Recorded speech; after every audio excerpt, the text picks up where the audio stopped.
Olá, pessoal. Nós estamos de volta com o nosso programa Em Tom de Conversa e hoje nós vamos falar sobre um tema altamente importante, tanto para os jurisdicionados, né, prefeitos, vereadores, governador, enfim, mas principalmente para a questão da sociedade, que é a nova lei de licitações. A licitação interessa a todos, porque quanto mais a licitação for bem feita, menos possibilidade de o jurisdicionado errar existe. E quanto menos ele erra, mais beneficia a sociedade. Sobre esse assunto, nós vamos falar com o Dr. Fábio José da Silva, que é do controle interno do Tribunal de Contas aqui do Estado de Sergipe. Dr. Fábio é perito contábil, é advogado atuante e tem vasta experiência na área pública, pelo menos 25 anos. Sobre esse assunto, nós vamos conversar com ele a partir de agora. Doutor Fábio, muito obrigado por aceitar nosso convite, por ter vindo conversar com a gente. Eu que agradeço o convite, França. Para mim é uma honra estar contigo novamente.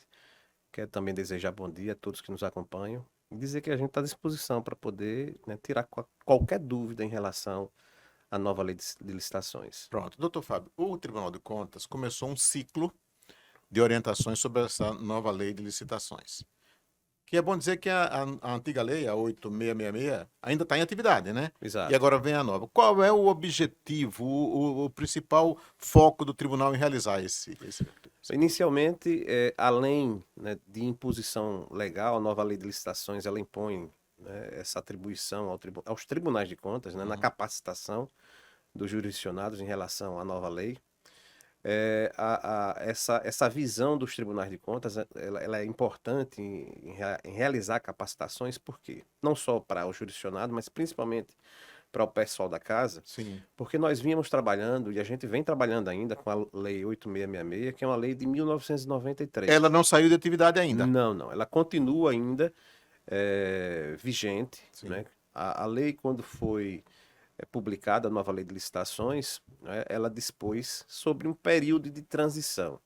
Esse período de transição foi um período de 2 anos, ou seja, a gente tem como utilizar, né, ambas as leis. Sim. E aí, além da lei 8666, nós temos a lei do pregão também, que é justamente a modalidade que mais se utiliza, né, tanto nos estados como nos municípios, né, o pregão eletrônico, pregão presencial.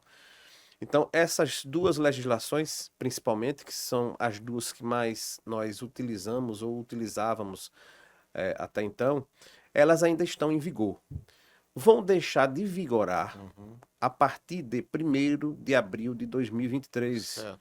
É quando a Lei 1433, que é a nova lei A de nova lei, né? licitações, Isso. ela vai passar a vigorar de forma exclusiva. Por que eu digo isso de forma exclusiva? Porque ela já está em vigor.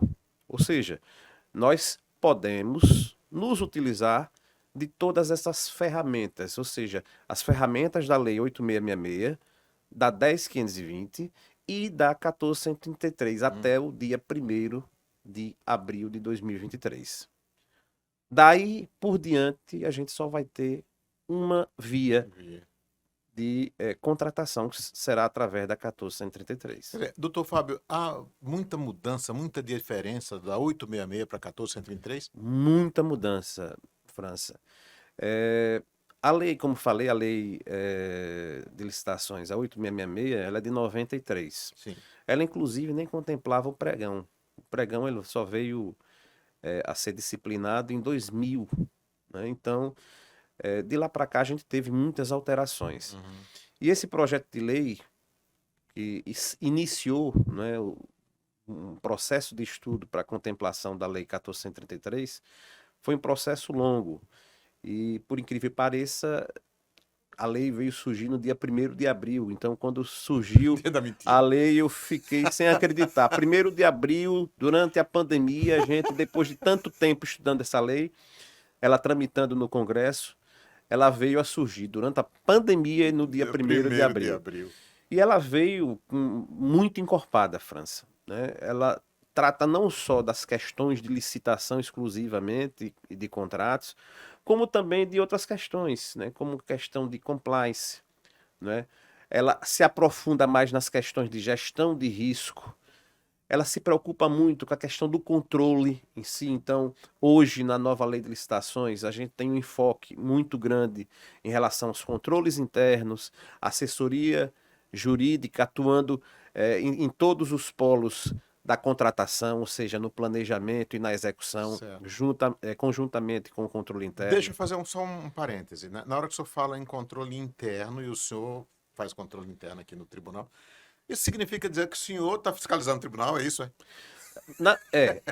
O nosso cargo aqui de coordenador de controle interno é justamente a coordenação do sistema de controle. Certo. E é importante que a gente fale um pouquinho sobre o sistema de controle, É. porque a própria lei, ela contempla, não muito de forma explícita, mas de forma implícita, o que é o sistema de controle interno. Sei. Então, o sistema de controle interno engloba gestão de pessoas, setor de patrimônio, almoxarifado. Eu costumo dizer que todo trabalho, eu costumo dizer que revisão de trabalho faz parte do sistema de controle. E a coordenadoria, como o próprio nome diz, coordena esse sistema. É justamente para que a gente possa, também enquanto jurisdicionado, né, porque o Tribunal de Contas também é um órgão jurisdicionado, É isso. né, ele também não se permite errar. Porque Perfeito. a gente também faz contratações, a gente faz licitações.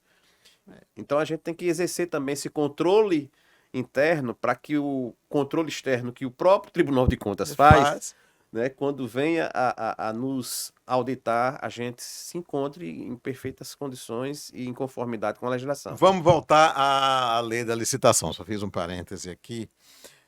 No começo eu falei o seguinte, que essa lei ela é de interesse do gestor. Mas a sociedade se beneficia com isso. Claro. Todas as legislações, né, que tratam de licitações têm como um fundo, França, primordial. Por mais que se diga, o principal foco da licitação é justamente contratar pelo menor preço.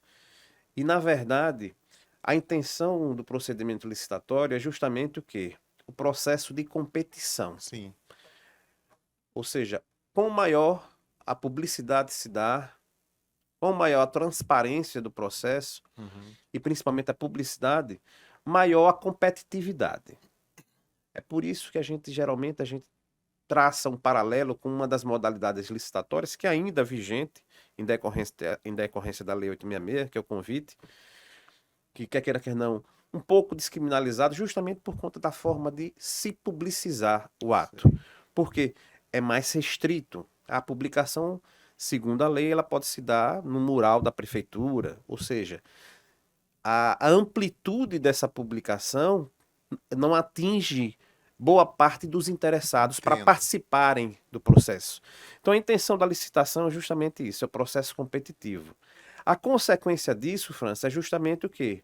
É se contratar por um menor preço. Perfeito. Com maior a competitividade, menor preço. Menor preço. Se você tem uma competitividade, isso aí é... Mas eu estou lhe perguntando o seguinte também, agora eu digo isso à pessoa que está nos... Ah, sim, doutor Fábio, mas esse microfone, ele tem o menor preço.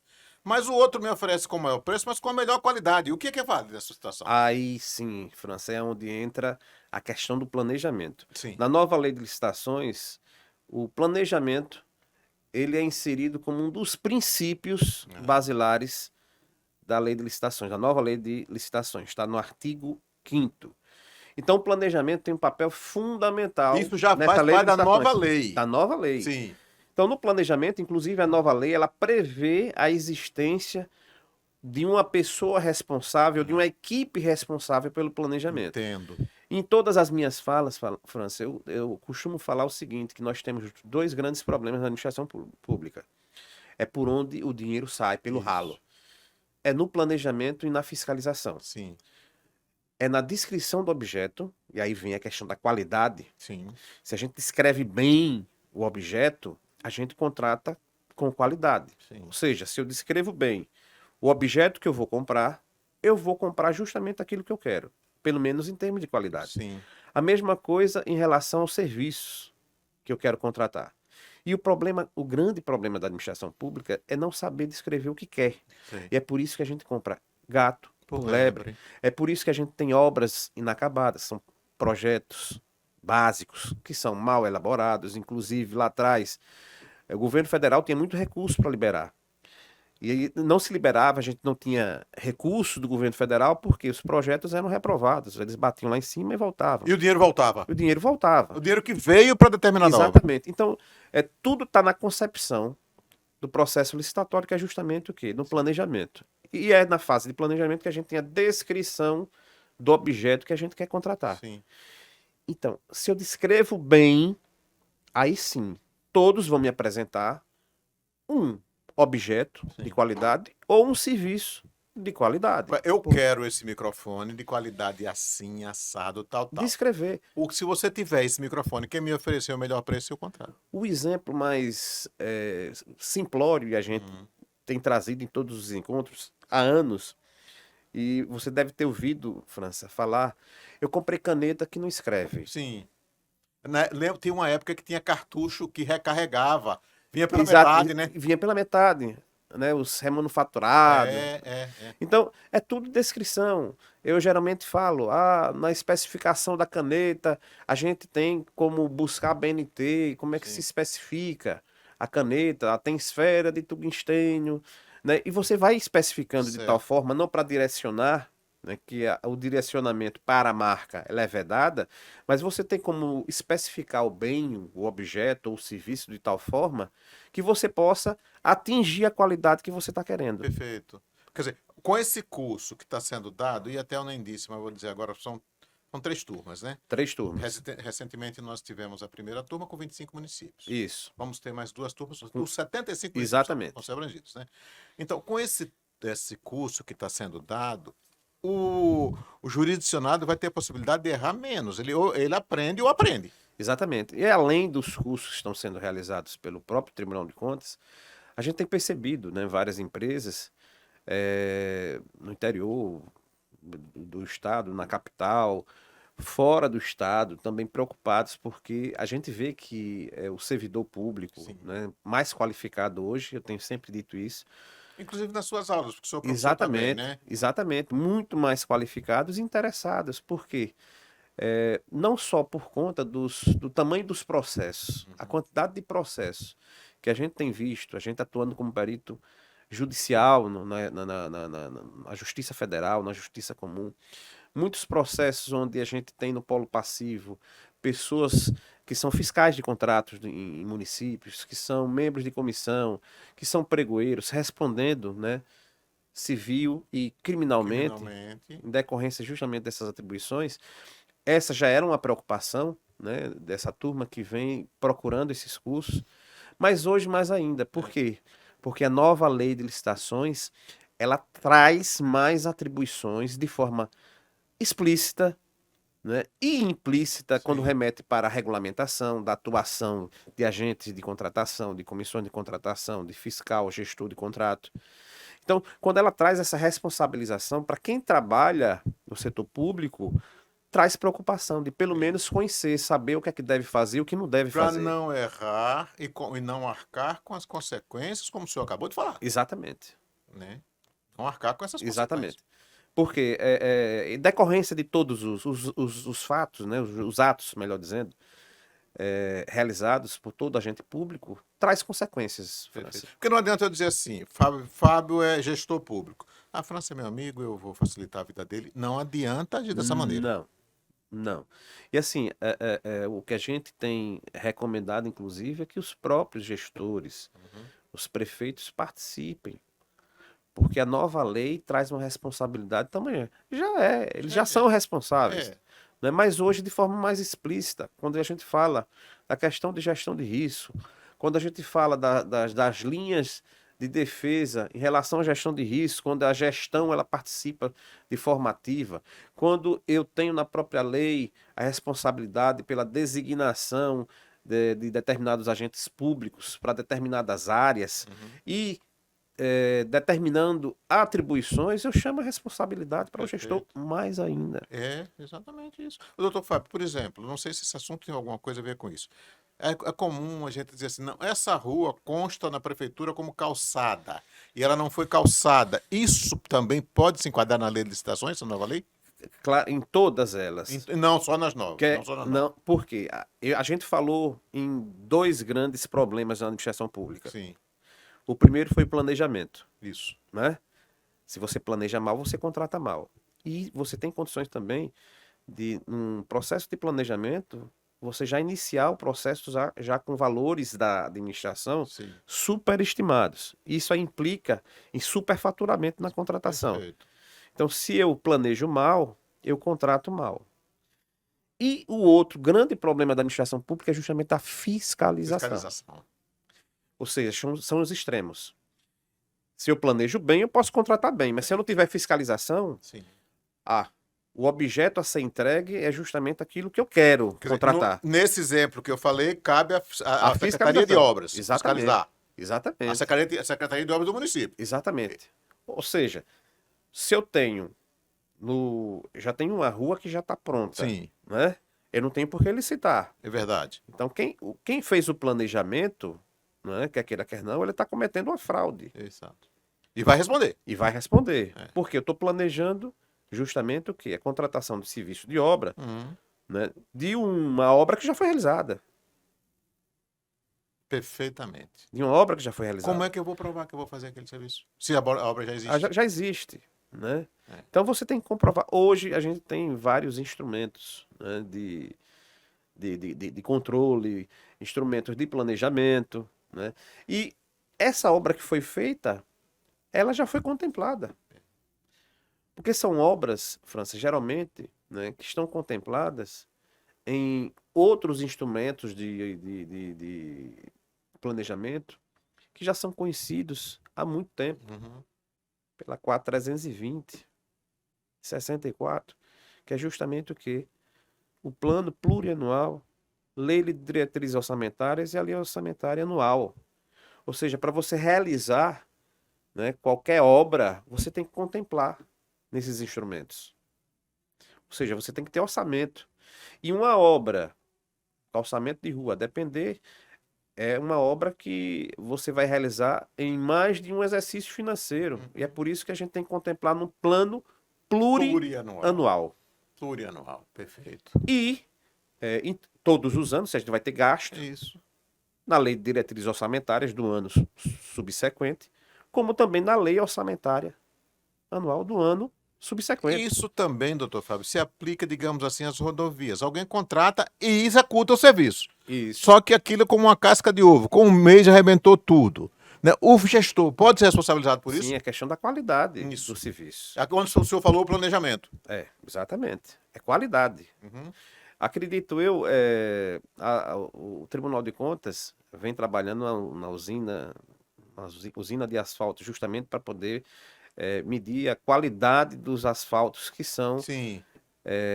construídos, né, em rodovias, né, tanto as estaduais como As asfaltos municipais. municipais. Municipais, é. Então, o controle externo aqui do Tribunal de Contas já está aparelhando-se, né? E é outra questão que a lei vem tratando, que é a informatização, o uso da tecnologia, a virtualização dos processos em obras e a fiscalização através de equipamentos como drone. Sim. O Tribunal de Contas já tem drones para fiscalizar obras. Então, a tendência é que a gente virtualize, materialize e potencialize o trabalho de fiscalização de forma, primeiramente, concomitante, de forma prévia, né? Uhum. Antes que as coisas aconteçam, de forma concomitante, ou seja, você está construindo e o Tribunal de Contas está fiscalizando enquanto está construindo. Uma coisa, o cidadão é secretário de obra, diz assim, bom, eu tenho mais um ano como secretário de obras, eu não vou fazer vistas grossas para isso, vou ganhar o meu dinheiro, daqui a um ano eu saio, eu não tenho mais problemas com isso, é por aí? Não. A gente sabe que tem muita gente que responde há 20 anos. Né? Os processos, eles, né, tanto na via administrativa como também judicial. E a gente tem vários exemplos de gestores que estão respondendo, não só aqui no Tribunal de Uhum. Contas, né, porque os processos, quer queira, quer não, você tem que dar o direito ao contraditório e à ampla defesa. Então, a gente tem uma série, né, de procedimentos, né, de rituais, né, para seguir no processo administrativo aqui na casa, como também judicialmente. Porque um processo como esse, fatalmente não cairá nas mãos do Ministério Público, Sim, seja estadual, seja federal, se for recurso do governo federal, sim. e eles podem ser transformados em processos, tanto de ação civil pública Sim. por improbidade administrativa, como também processos criminais. Então, ele pode, por exemplo, vamos supor ele é político.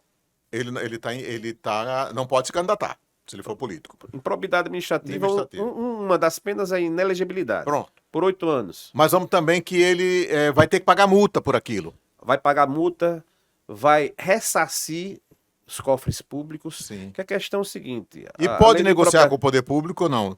Se ele pode, se for uma empresa, a empresa dele pode trabalhar com o poder público, se ele cair nessa Não, malha, não, não, não, não não, pode. não, não. Fica impedido, Impedido. de contratar com a administração pública. Pronto. Né? Então a gente tem uma série de Porque penalidades. a pessoa pensa que é uma coisa muito simples. Ah, isso aqui não tem problema, não. Isso É, aí, a administração é impessoal, o próximo prefeito que responda. Tá? Não é assim. o que a gente via era que a impunidade reinava e isso trazia uma certa tranquilidade para quem fazia os malfeitos, Sim. França. E, assim, a realidade hoje é outra. Então, a gente vem visualizando na imprensa já de alguns anos, né, alguns empresários, né, já figurando aí no polo passivo, não só Sim. de processos administrativos, mas processos judiciais.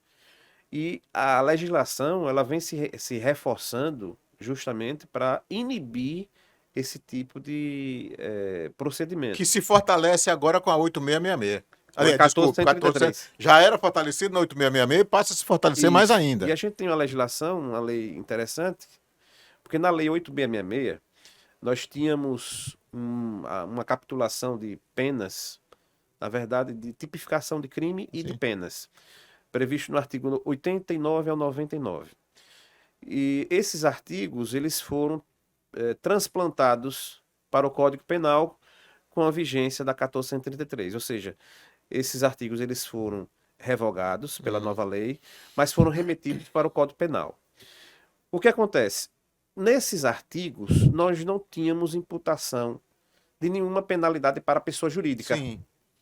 porque nós tínhamos lá previsão de detenção e multa. Isso era Então, pessoa física, é pessoa claro. física, você não tem como fazer Porque detenção de pessoa não jurídica. vai deter a prefeitura, você vai pegar o prefeito ou o seu secretário. Aí foi quando veio a lei anticorrupção, Sim. né, que a gente viu muito na Operação Lava Jato, onde a gente tinha como aplicar multa às pessoas jurídicas, a possibilidade, inclusive, de suspensão das atividades da pessoa jurídica e, via judicial, até o encerramento das atividades. A única cautela, né, que acredito eu que deveria se ter é que pessoa jurídica não comete crime. Quem comete crime é pessoa física. Um carro não bate só. Não, não bate só, quem está dirigindo. É. Né? Então a gente tem que, também nesse caso, pessoa jurídica, preservar a pessoa jurídica, porque a pessoa jurídica, você preservando ela, você preserva emprego. Você preserva também o quê? Impostos, a capacidade contributiva Pra da máquina empresa, funcionar. para a máquina funcionar. É. O próprio Estado em si É. funcionar. São empresas grandes. Então, a partir do momento que você fecha uma empresa dessa, você deixa várias pessoas desempregadas, né? Geração de emprego. Então, doutor, quando alguém, por exemplo, dá digamos, um rombo no poder público, ele desvia, alguém tem 1 milhão para pagar de impostos. Ele aí negocia, recebe 100 mil de propina e aqueles 900 mil não entram. Ele não está prejudicando só a máquina, está prejudicando a população. A população. É recurso público. Recurso público, é a rua que não é asfaltada, é o dinheiro da saúde, é a merenda escolar. Exatamente, que você, além de não executar aquilo que você deveria executar, Sim. em termos contratuais, era um recurso que poderia ir para outra área. Pois então, Foi para uma área de construção onde as obras não foram não realizadas. foram realizadas. Quer dizer, então a pessoa precisa ter consciência disso, meu amigo? Ah, isso aí é da viúva, não é assim, isso é do povo. Exatamente. E aí vem a outra questão, que para mim, assim, reputo de grande importância, França. A gente tem o controle interno, né, dos órgãos, o controle externo exercido pelo Tribunal de Contas. Todo serviço público tem isso, né? Todo serviço público, obrigatoriamente. Sim. O controle interno, e aí você tem sistemas, né, o sistemão de controle interno, que aí, volto a dizer, não se resume à coordenação, à Secretaria Municipal de Controle Interno, né? A secretaria ela apenas coordena o sistema, mas tem um controle para mim que é de fundamental importância, que é o controle social, não é? É quem está lá na ponta, quem está recebendo o serviço. Então a população tem que colaborar mais com como já vem colaborando, denunciando, apresentando denúncias aos órgãos de Não se controle, como deixar o Ministério corromper, Público. né? Exatamente. Não se deixar corromper. Exatamente. A verdade é essa, França. Então, para mim, o maior parceiro do controle externo é justamente quem faz o controle social, é o É, cidadão, o cidadão não né? pode vender seu voto, por Exatamente. E a exemplo. gente tem a própria imprensa que ajuda É. muito. Agora, eu queria saber uma coisa. Durante esses 3 dias que eu tive o prazer de acompanhar esse curso, eu ouvi falar muito na figura do pregoeiro. E eu ouvia falar do pregoeiro e eu pensava comigo, o que que tem a ver o pregoeiro com o leiloeiro? São coisas diferentes. São. Na verdade, a gente tem é um processo inverso. O leiloeiro, né, ele está leiloando um bem, Sim, né, para se atingir um valor maior, certo. né? Ele busca um valor maior. É Eu um vendo para ágio. quem me paga mais. Exatamente. Já o pregoeiro, né, eu contrato com quem me paga menos. Meu amigo, São dois. você vai ganhar essa Vai ganhar o licitação. contrato. Agora, você tem que me pagar menos. E no pregão, Aliás, eu vou ter que lhe pagar menos. exatamente. Eu vou ter que lhe pagar menos. Exato. Então, o que acontece? No pregão, né, assim como o leiloeiro, nós temos no pregoeiro justamente um negociador, Sim. né? Eu costumo dizer que ele é um negociador. Ele conduz o processo, a fase externa, né? E é importante a gente falar isso, França, porque nós temos um outro princípio, né, que foi contemplado na nova lei de licitações, no artigo 5º, que é da segregação de função, Sim. né? Ou seja, a gente não pode deixar macaco tomando conta De de banana. banana. Não pode. Então, Nem, quem... nem raposa tomando conta de galinheiro. Não Não. pode. Né? Então, o pregoeiro ele só deve trabalhar na fase externa do Certo. processo licitatório, porque na fase interna é onde a gente tem o quê? A gente tem a descrição do objeto, e aí pode haver um direcionamento. A gente tem a orçamentação da própria administração, e ele não pode se envolver com essas fases. Por quê? Porque é o pregoeiro, quer queira, quer não, que habilita a proposta. Ele tem um poder decisório. Certo. Ele é quem habilita, ele é quem inabilita, ele é quem classifica. É uma figura importantíssima nesse Exatamente. E ele adjudica. Certo. Ou seja, ele diz a quem é que está habilitado a contratar com a administração. Vamos supor, uma coisa. O Detran vai leiloar X carros. Né? Aí o Detran bota preço mínimo R$ 1.000. Eu posso oferecer 2.000. Eu posso oferecer 2.000. Agora eu não posso oferecer 900. Não, porque ali, no caso do leiloeiro, Do leiloeiro. você tem um valor de saída. Então, a partir de 1.000 eu posso. Geralmente nos leilões, a gente tem. São duas etapas. Na primeira etapa, você tem um valor. A gente pode dizer assim, não é valor de mercado, mas é um valor razoavelmente superior ao que se pagaria. Sim. E no segundo, né, nós temos um valor. Geralmente é Não 50% saiu. do valor. Não saiu, a gente vai dar um Isso desconto. do leiloeiro. O leiloeiro. Pregoeiro é o contrário. É o contrário. Nós temos uma etapa, Sim. né, do pregão, que é uma etapa de disputa de preços. Certo. Ou seja, nós temos lá um painel, isso é tanto no pregão presencial como no eletrônico. No eletrônico, ele é um pouquinho mais complexo e eu vou explicar. No pregão presencial, nós temos um sistema onde os proponentes estão lá contemplados, geralmente as 3 melhores propostas, ou seja, tem uma proposta e... No pregão. No pregão. No pregão. E as demais propostas que não excederam 10% da primeira proposta. Certo. Então vão contemplar no processo de disputa. E aí eles vão lançando valores abaixo daqueles que eles lançaram, Sim. até se chegar ao final da disputa, ou seja, os demais proponentes vão dizer, olha, eu não posso baixar mais, vamos ter um vencedor. Pronto. Que apresentou uma proposta, uma oferta de valor menor. Compatível com aquilo que a gente quer. Exatamente. A gente vai verificar o que foi que a gente orçou, né, em termos de orçamento da administração. Qual é o papel do pregoeiro? Chamar o cidadão e ainda negociar com ele.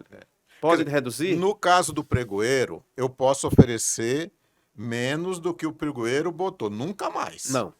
Mas não adianta. Não. Aí é brincadeira. E outra coisa, a gente pode estar incorrendo, inclusive, principalmente em relação ao Ministério Público Federal, Tribunal de Contas da União, eles vão alegar o seguinte, olha, existe um percentual, uma margem, né, em que a gente pode aceitar como de compatibilidade Certo. daquilo que está sendo praticado no mercado. Mas outras, geralmente, eles dizem, olha, é sobrepreço. E se a gente contrata, não só quem contratou, né, pode ser responsabilizado, mas a própria gestão. O pregoeiro também, né? Pode ser responsável. Principalmente o O pregoeiro. pregoeiro, Porque principalmente. ele foi quem Assim, adjudicou. aquilo. Ele foi quem disse, olha, está apto a contratar com a E empresa. uma vez que ele disse isso, o contratante, no caso a empresa pública, não tem responsabilidade. Foi ele que falou. Geralmente, quem contratou também, que é o ordenador, ele Coordenador. responde. Ele vai dizer: não, não dá para fazer desse Ele jeito. responde. Tem que ser correto. Exatamente, ele responde. Então, você tem uma responsabilidade aí subjetiva, né, do ordenador de despesa. Geralmente tem um advogado que é um pregoeiro, doutor. Não, Pode ser contador não. também, né? Tem. Hoje, o que se prevê é o seguinte: é uma habilitação como pregoeiro. Então, você Sim. pode ser administrador, pode ser Sim. economista, você pode ser Você se contador. especializa, né? Exatamente. O importante para que você possa atuar com segurança como pregoeiro é que você tenha uma equipe de apoio, Sei. que a lei prevê. Eu estou falando isso, doutor, porque nós falamos muito, nós não, eu apenas tava, os advogados que aqui vieram, contadores, administradores, falaram muito sobre a figura do pregoeiro. Isso. Assim, é importante que ele tenha conhecimento, né, daquilo que Alguém ele... que esteja com ele, Exatamente. ajudando, apoiando. Então, você tem uma equipe de apoio, e aí a importância de você ter uma equipe qualificada, não apenas de pessoas que estejam ali apenas para ganhar aquela comissãozinha de trabalho, Sei. né, mas para que atue auxiliando o pregoeiro. Então, se a gente está trabalhando aí com uma contratação de serviço de engenharia, na equipe de apoio tem que ter alguém Sim. que tenha a expertise para Engenharia. poder orientar o Não, pregoeiro. doutor, isso aqui não funciona. Não. Exatamente. Eu conheço essa área. Da área de informática, eu não tenho conhecimento nenhum. Mas, Então eu tenho que mas ter alguém que não, me isso dê aqui não suporte. adianta. Eu encontro isso aqui mais barato em tal lugar. Né? Exatamente. Agora, é um assunto, doutor, que a gente tem que demorar horas e horas falando, né? Por isso que esse nosso curso demora uma turma pela manhã e a turma à tarde durante 3 dias. Né? Aí eu preciso, para a gente acabar essa entrevista, eu gostaria de lhe perguntar o seguinte: tudo tem que ser feito licitação ou existem casos em que a licitação não é obrigatória? Não, a gente tem, não só em relação à Lei 8666, mas a própria lei, A né, nova. traz exceções. Sim. Né? A Constituição, ela é quem diz que a regra geral é licitar. Sim. A gente tem exceções. Como tudo, E as né? exceções estão lá previstas, que é justamente o quê? A dispensa Tem a dispensa, isso. e tem a inexigibilidade. A inexigibilidade é quando há a inviabilidade de competição. Sim. Eu só tenho uma empresa que faz aquilo. A empresa que presta serviços de forma exclusiva. Aquele serviço só é prestado pela empresa. É. E hoje, por mais que a gente Não tenha vou um licitar entendimento alguém contrário, que só tem ele que faz. só tem ele. Então, Eu negocio isso, com ele. isso é um custo. É. Isso é um custo Sim. da administração. Vou abrir uma licitação onde eu sei que não vai ter participante, só vai ter participante. uma pessoa interessada. Quando eu poderia contratar diretamente com ela. Como também a gente tem outras situações em que a dispensa, né, a gente tem um rol de situações, como a situação emergencial. Sim.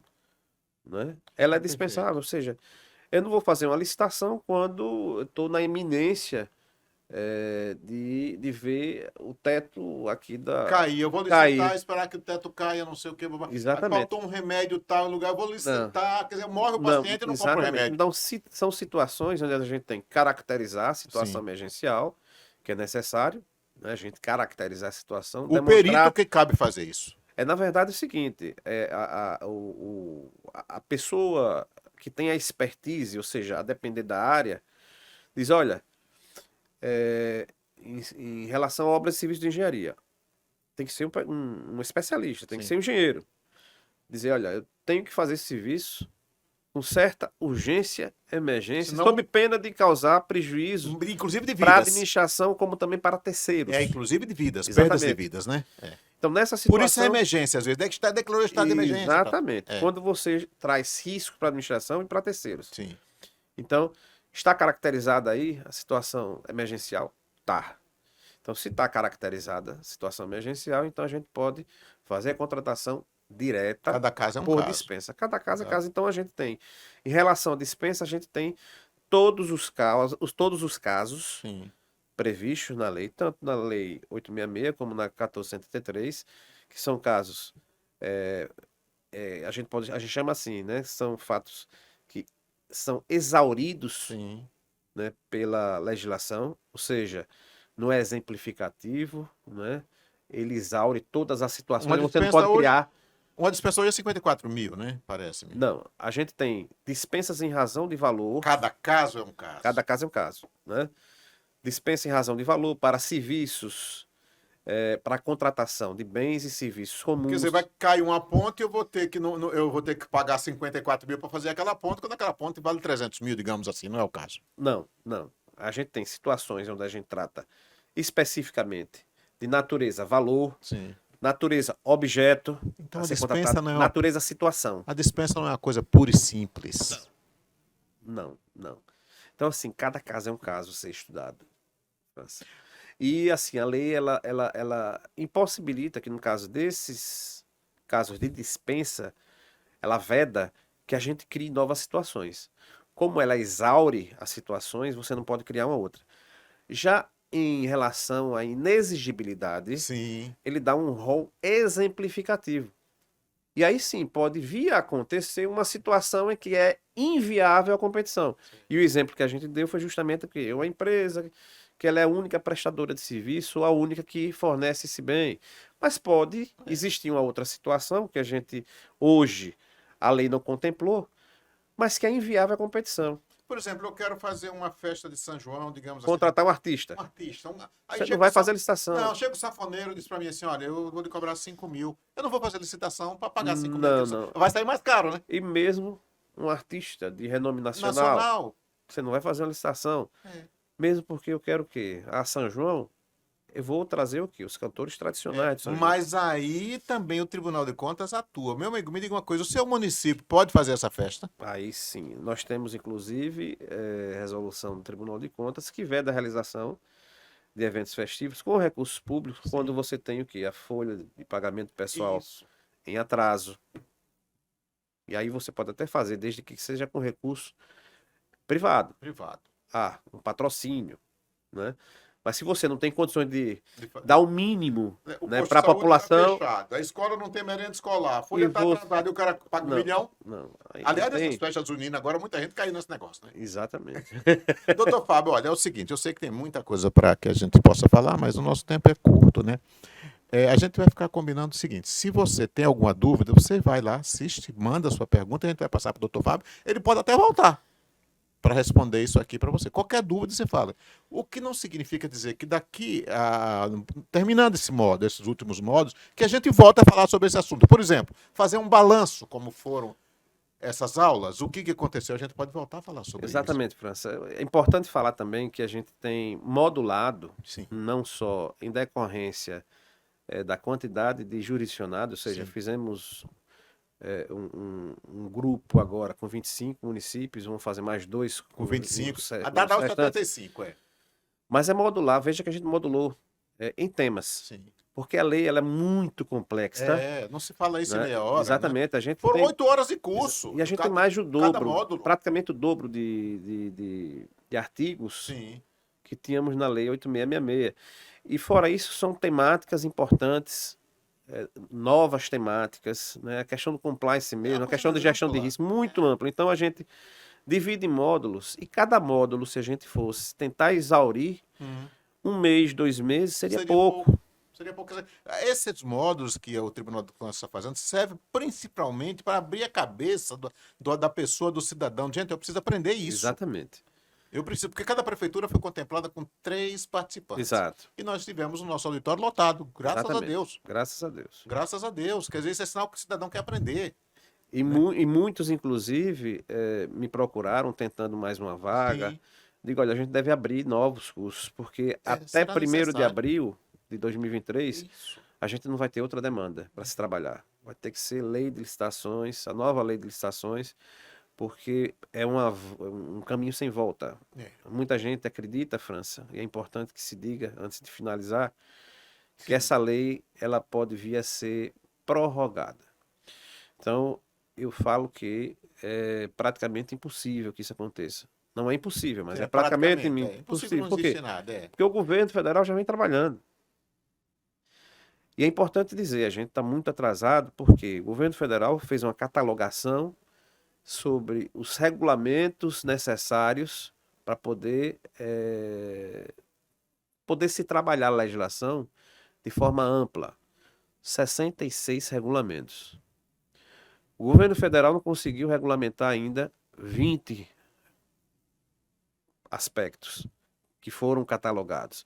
Ou seja, eles que já começaram, que já estão trabalhando com a nova lei, não conseguiram regulamentar a quantidade de regulamentos necessários, que seriam 66 catalogados por eles.